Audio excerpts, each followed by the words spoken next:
welcome to this second episode in the series in which I introduce you to free and high quality resources and research tools that help you in your study of both Old and New Testament texts. In this episode, I'm going to introduce you to the StepBible, stepbible.org. If you go here to About, you will see that this is a project that is being initiated by the Tyndale House and leading scholars around the world. Probably one of the more famous ones would be David Brewer, who's a well-recognized New Testament and intertestamentary scholar, and he also is part of this project. Let's read the description of the StepBible project here in short. StepBible, or STEP, stands for Scripture Tools for Every Person, and is designed to give users across the world, particularly those in disadvantaged countries, free access to trustworthy Bible expertise. Created by Bible scholars at Tyndale House, Cambridge, it is created by a non-denominational body of scholars and other volunteers who are passionate about sharing accurate information on the Bible. You can continue reading here. You see there are different partners being involved. The Tyndale House, obviously, Crossway, Crosswire, and Biblica. So many of these participants are also heavily invested into Bible translation projects, with professional Bible translators being part of it. So the StepBible, let me run you quickly here to the interface. When you are typing in stepbible.org, you get to this landing page. On the left side, you will see a text. On the right side, you will see a welcome to StepBible interface that allows you to quickly answer some of the most prominent or most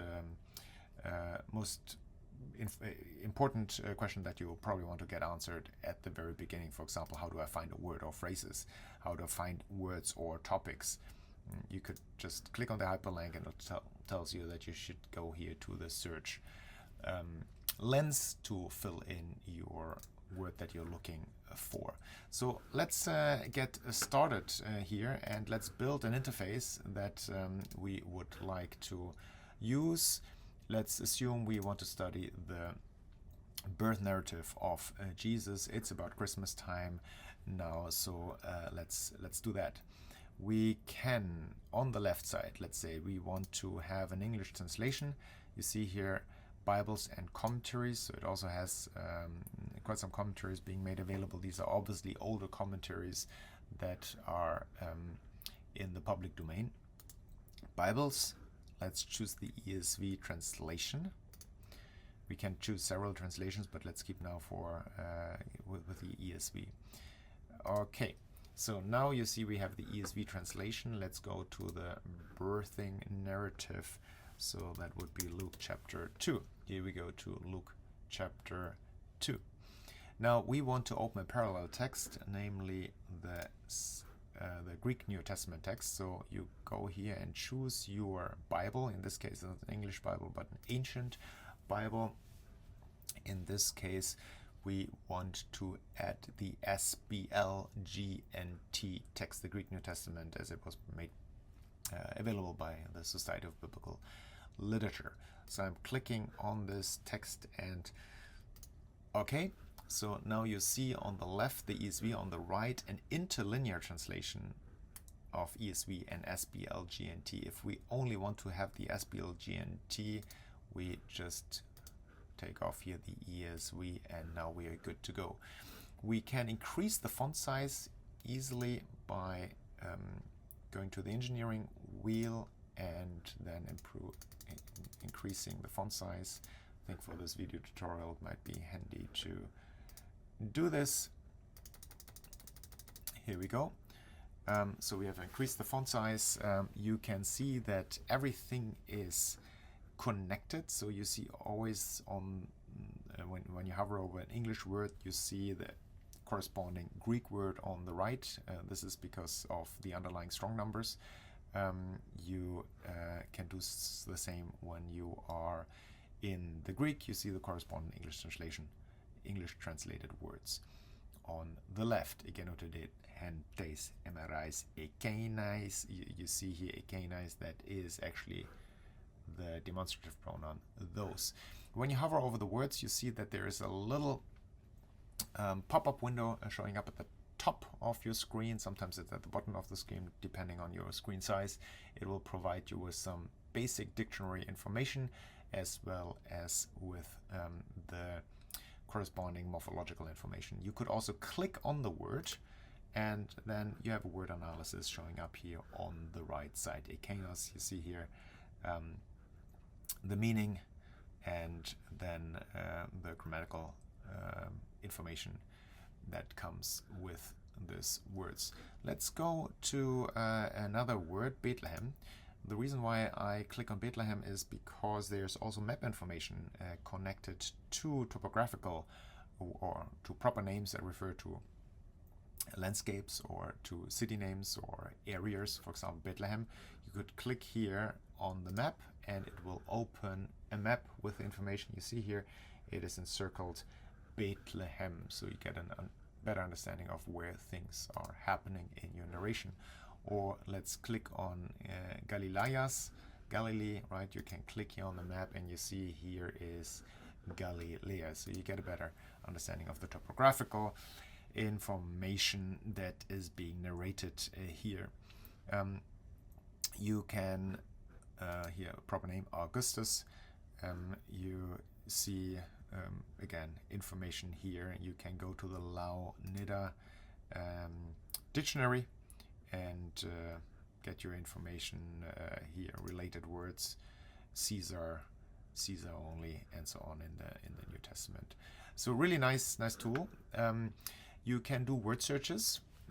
Let me showcase first the word search in the ESV. So you go here through the searching lens and you can type in, let's say we want to search something in the Gospels. You see you can choose the entire Gospels, or you can just choose singular books.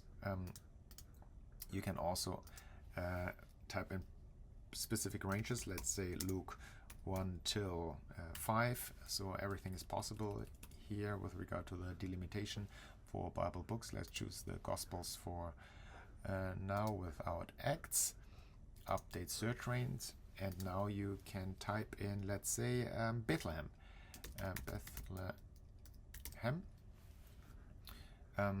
And now you see you have several search options. You can actually look for the Hebrew word that is being rendered by Bethlehem, that is Bethlehem. So you would search now the Old Testament here. You get also some quick statistical information about the appearance of that word. Bethlehem obviously appears 52 times in the Old Testament, 8 times in the New Testament. You can search just for the Greek words. You see in the Old Testament, Bethlehem appears 51 times. That is the Septuagint, or the Greek New Testament 8 times. So you can choose what you want to look for, but let's choose just here the English Bethlehem. I can click on this, and now you see here the corresponding search results in your window pop up, and obviously only from Matthew till John. You could go back to your query and update it a bit. Bethlehem, and now say you want to find this in, for example, the Old Testament, the entire Old Testament, and not in the New Testament. So, and in this case, obviously, you're going to look at the Septuagint or the Hebrew Bible. In our case, let's choose the Septuagint. You can just click on here, and now you will see the ESV's rendering of the Septuagint. We can also just update this because we, let's say, want to see the Septuagint version. Here we go, Rolf's edition of the Septuagint, and okay. So now you see that we have the information, for example, Bethlehem being shown in the ESV, and it's in its underlying Septuagint source, Bethlehem. So this is how you search from the English language into, let's say, your Septuagint or your BHS source texts. But what if you want to directly search your source text in Greek or in Hebrew? You can do so by let's go back here to Luke chapter 2. All right, you can do so by typing in to the search window the Greek lemma or lexeme. For that to do so, there is not yet an intelligent way of, for example, writing logos. It will not find anything that corresponds to logos. You see there's no Greek word really appearing here. Rather, you would have to change your keyboard. Let's say here, show keyboard viewer, and you have to type in the Greek word. In this case, let's choose the Greek keyboard layout, and let's type in logos. Well, we need the final sigma. Here it is. Now we can search for it, and we can get to logos. So we find now all the cases where logos appears in the Greek New Testament. You'll see that it will always obviously appear in its singular nominative meaning, logos, logos, logos, as you can see here. There is no sophisticated search engine yet available, so if you want to see the declined versions of logos as a noun, you would have to type in log and then asterisk, meaning the first three letters need to be present, but we allow for morphological variations after the gamma. So let's do the search here, click on this. So now you see that we get many more results. We get also logu, for example, logu, logos, logus, logus, logoi, a dative, a couple of datives, an accusative, logon. So this is how you search your Greek or Hebrew source tools. So as a search engine, not really helpful. You need to work from the English text, but at least you get access to the actual SBL, GNT text and translate from here. Let me show you a couple of more features that this StepBible allows to makes available. So you have the option to analyze the text. So you can go, for example, to a word, and it gives you a full definition of not just grammar but also lexical information here with allow Nida's Little Scott's I think this is Little Scott Jones Greek lexicon's an excellent tool. Even though it's older tool, it's still an excellent tool. So this is the analysis part. You can check the vocab list, so to say, of Luke chapter 2. So here, Luke chapter 2, current chapter, has all these words being listed. They are showing in the frequency order. N appears 29 times in this chapter, A is 15 times, and so on. You can click on the word, and then you will automatically get the search results of N appearing in the entire New Testament. So you can obviously update chapters and lists and so on. You can change the order in which your words appear, so now you see them in alphabetic order.